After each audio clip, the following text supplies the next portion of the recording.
नमस्कार दोस्तों, super cantt coaching centre में आपका स्वागत है। दोस्तों, जैसा कि आप लोग देख रहे हैं कि इस पे लिखा हुआ है कि JNV क्लास 9th हिंदी। अब देखिए, JNV क्लास 9th में जो हिंदी का प्रैक्टिस सेट है, ये 2011 में आया हुआ प्रश्न है ना।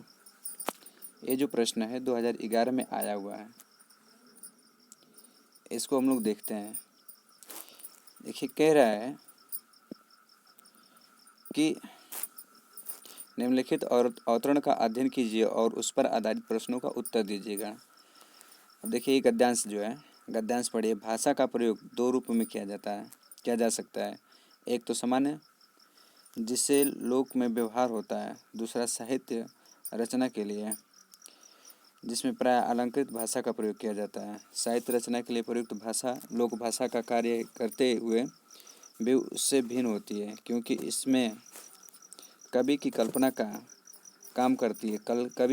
भी काम करती है तथा उसे परिमार्जित रूप से प्रस्तुत करती है। विद्वानों का अनुमान है कि जब से संसार में साहित्य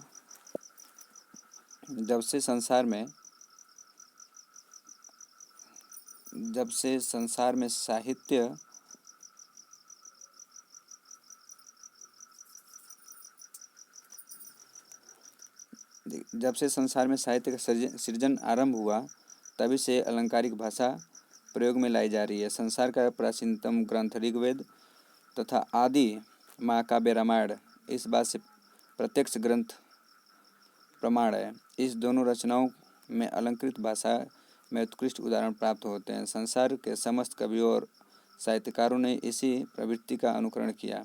वस्तुतः अलंकृत भाषा के भाव में काव्य नहीं कहलाता है। इसी बात का समर्थन करते हुए कहा गया है कि अलंकार विहीन कविता विधवा के समान होता है। अलंकारहीन कविता विधवा के समान होता है। आचार्य भामह का भी कथन है कि जिस प्रकार किसी रमणी की सुंदरता अलंकारों बिना पूर्ण नहीं हो सकती, उसी प्रकार साहित्य भी अलंकारों के बिना शोभा नहीं पाता। आचार्य दंडी ने अलंकारों को काव्य का शोभा विधायक धर्म माना। आचार्य मम्मट और विश्वनाथ ने भी काव्य की अलंकार की महत्ता स्वीकार करते हुए उन्होंने सौंदर्य के उपकार तथा सौंदर्य में सुशोभित धर्म सुभातिशायी धर्म का है। देखिए, प्रश्न है इसमें कि साहित्य भाषा और लोक भाषा में एक प्रमुख अंतर यह है कि साहित्य, ऑप्शन नंबर 1 है कि परमार्जित होता है और दूसरी अपमार्जित होता है। ऑप्शन नंबर बी अलौकिक होता है और दूसरी लौकिक होता है। सी है धर्म ग्रंथों में प्रयुक्त होती है और दूसरी लोक कथा में। डी आपका आदर्शों पर आधारित होती है, दूसरी कल्पना पर। तो इसमें दोस्तों आपका ऑप्शन नंबर 1 क्या होगा? आपका बिल्कुल करेक्ट होगा। ऑप्शन नंबर ए जो होगा आपका बिल्कुल करेक्ट होगा। कहा है कि पारमर्जित होती है और दूसरी अपरमर्जित होती है। जो कि साहित्य भाषा और लोक भाषा, एक प्रमुख अंतर इसमें क्या होगा कि जो साहित्य भाषा है परामर्जित होती है और दूसरी क्या है, लोक भाषा अपरामर्जित होती है।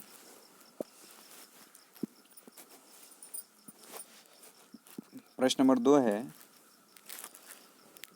कि लोक व्यवहार की भाषा होती है। अलंकारपूर्ण साहित्य भाषा, संस्कृतनिष्ठ लोक भाषा, व्याकरण समस्त लोक भाषा, बोलचाल की सामान्य लोक भाषा।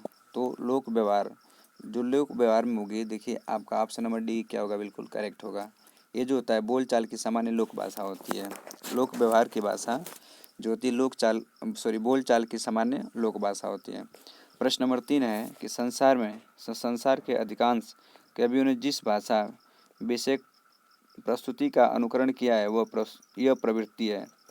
कौन सी प्रवृत्ति है? लाक्षणिक अंगव्यंजना प्रधान भाषा का प्रयोग, अलंकृत भाषा का प्रयोग, लोक व्यवहार की भाषा का प्रयोग, कोमलकांत पदावली का प्रयोग। तो प्रश्न को ध्यान से आप लोग फिर से देखिएगा। संसार के अधिकांश कवियों ने जिस भाषा विषयक प्रकृति का अनुकरण किया वह प्रवृत्ति है। तो ये प्रवृत्ति आपकी कैसी है? तो दोस्तों ये प्रवृत्ति आपकी अलंकृत भाषा का प्रयोग है। कैसी है आपकी अलंकृत भाषा का प्रयोग? नेक्स्ट है प्रश्न नंबर 4। शब्द के शोभातिशायी धर्म अलंकार के समर्थक आचार्य हैं। आचार्य मट्ट और विश्वनाथ, आचार्य भामह और जगन्नाथ, आचार्य दंडी और जगन्नाथ, आचार्य भामह और बाणभट्ट। तो देखिए शोभातिशायी धर्म अलंकार के समर्थक कौन है? तो इसमें आपके आचार्य मम्मट और विश्वनाथ हैं, अर्थात ऑप्शन नंबर ए क्या होगा आपका करेक्ट होगा। प्रश्न नंबर 5 है कि उपरोक्त अवतरण का उपयुक्त शीर्षक। जो देखिए आप अवतरण पढ़े हैं इसका शीर्षक क्या है? उपयुक्त अवतरण का उपयुक्त शीर्षक। तो देखिए उपयुक्त अवतरण का उपयुक्त शीर्षक साहित्य का स्वरूप, भाषा के विविध स्वरूप, लोक भाषा एवं साहित्य भाषा, काव्य के अलंकारों का महत्व। तो इसमें आपके काव्य के अलंकारों का महत्व बताया गया है। इसमें अलंकार का भी वर्णन किया गया है। तो आपका ऑप्शन नंबर डी क्या होगा? बिल्कुल करेक्ट होगा। ऑप्शन नंबर डी बिल्कुल क्या होगा आपका करेक्ट होगा। नेक्स्ट देखिए इसमें आपका 6 नंबर प्रश्न जो है, शब्दार्थ शब्द में कौन सी संधि है? शब्दार्थ शब्द में कौन सी संधि है? तो शब्दार्थ शब्द में आपके दीर्घ संधि है। शब्द प्लस अर्थ क्या होता है आपका? शब्द प्लस अर्थ, ये होती है आपकी शब्दार्थ। तो ये आपकी कौन सी संधि? दीर्घ संधि। दीर्घ संधि में अ और अ का मेल होता है तो क्या बन जाता है? आ बनता है। छोटी ई यानी ई और ई का मेल होता है तो क्या बनता है आपकी? बड़ी ई। और उ और उ का मेल होता है छोटा ऊ प्लस छोटा ऊ का मेल होता है तो बना देता है आपका बड़ा ऊ। ये आपकी कौन सी संधि? दीर्घ संधि। तो शब्दार्थ आपकी कौन सी संधि है? शब्दार्थ आपकी दीर्घ संधि, अर्थात ऑप्शन नंबर बी क्या होगा आपका? बिल्कुल करेक्ट होगा।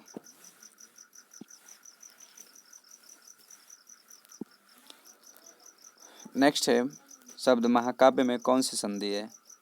शब्द महाकाव्य में कौन सी संधि है? तो महाकाव्य यड़ संधि, वृद्धि संधि, दीर्घ संधि।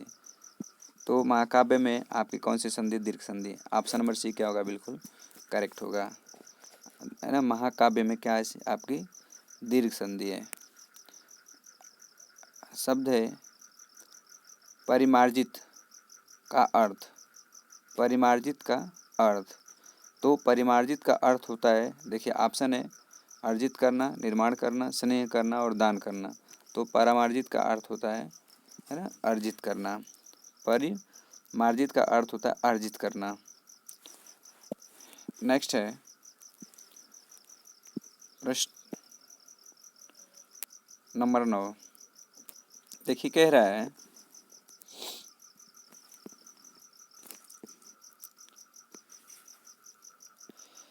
कि शब्द उत्कृष्ट का विलोम। शब्द उत्कृष्ट का विलोम, तो उत्कृष्ट का विलोम क्या होता है? उत्कृष्ट का विलोम क्या होता है? अपकृष्ट, व्यर्थ, निकृष्ट, विकराल। तो उत्कृष्ट का विलोम आपका होता है निकृष्ट। उत्कृष्ट का विलोम आपका निकृष्ट होता है। आपका ऑप्शन नंबर सी क्या होगा? बिल्कुल करेक्ट है। नेक्स्ट है निम्नलिखित में कौन सा शब्द युग शुद्ध है? कौन सा शब्द शुद्ध है? देखिए 10 नंबर कह रहे हैं कौन सा शब्द शुद्ध है? पारगम्य, पारगमय, परिगम्य, परिगम्य। तो इसमें आपका पारगम्य आपका बिल्कुल शुद्ध है, यानी ए नंबर ऑप्शन क्या होगा? बिल्कुल सही है, ए नंबर ऑप्शन है ना। पारगम्य क्या होगा?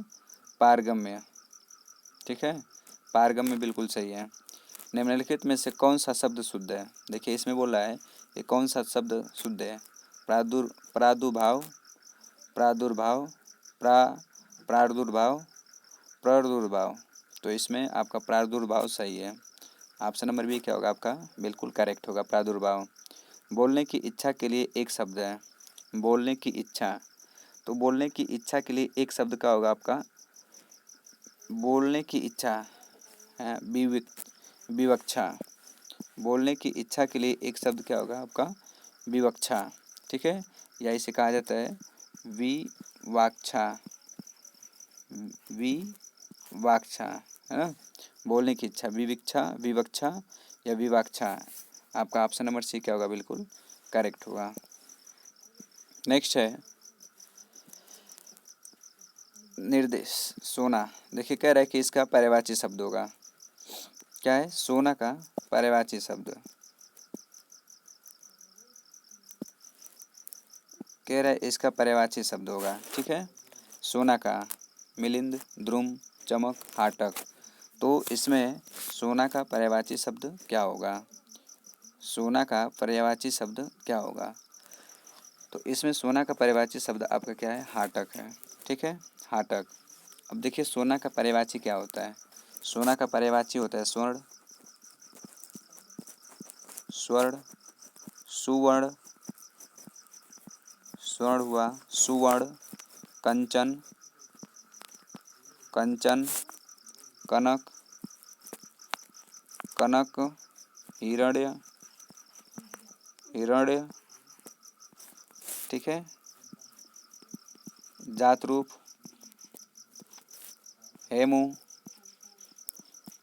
कुंदन, कुंदन, ये सभी आपका किसका पर्यायवाची है, सोना का पर्यायवाची है, ठीक है। हाटक, स्वर्ण, सुवर्ण, आपका कनक, हिरण्य, कंचन, जातरूप, हेमू और ये आपका कुंदन, ये सभी आपके सोना के पर्यायवाची हैं।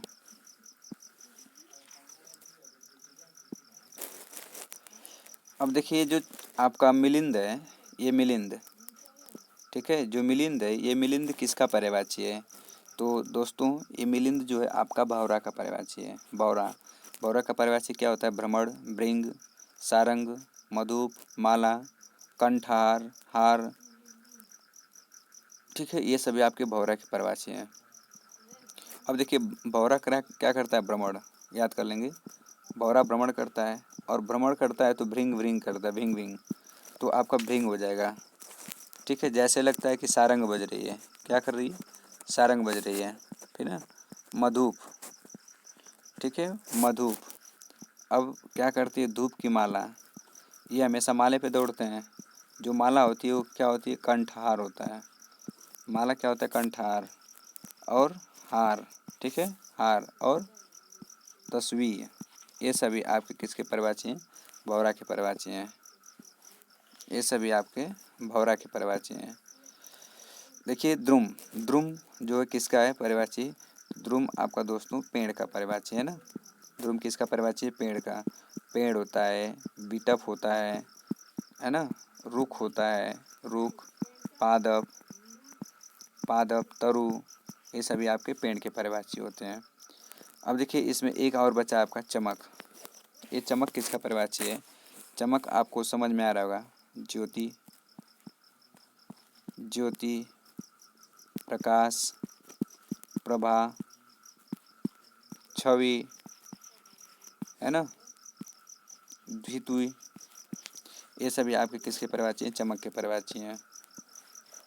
नेक्स्ट चलते हैं हम लोग, देखिए कह रहे हैं कि सागर, सागर का पर्यायवाची क्या होगा, इसमें से सागर का पर्यायवाची क्या होगा, तो दोस्तों सागर का पर्यायवाची होगा आपका, आकाश तो होता नहीं, पर्वत होता नहीं है, परावर, है ना, सतदल, तो इसमें आपका जो सागर का पर्यायवाची होगा परावर होगा, ठीक है।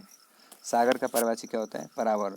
अब जिसके अंत में आप लोग जानते हैं कि धी धी लग जाता है, ये सभी सागर के पर्यायवाची होते हैं, जैसे पयोधी, है ना, उदरधी, उदधी, वारिधी, नीरधी, ये सभी आपके किसके होते हैं, सागर के पर्यायवाची होते हैं, ठीक है।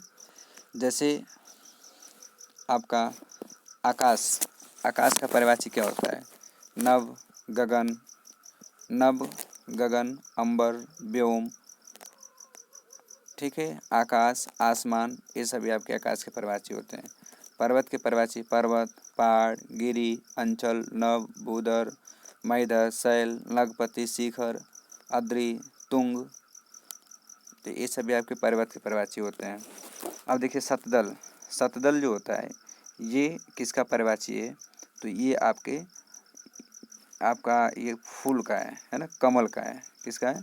कमल का। सतदल किसका है? कमल का।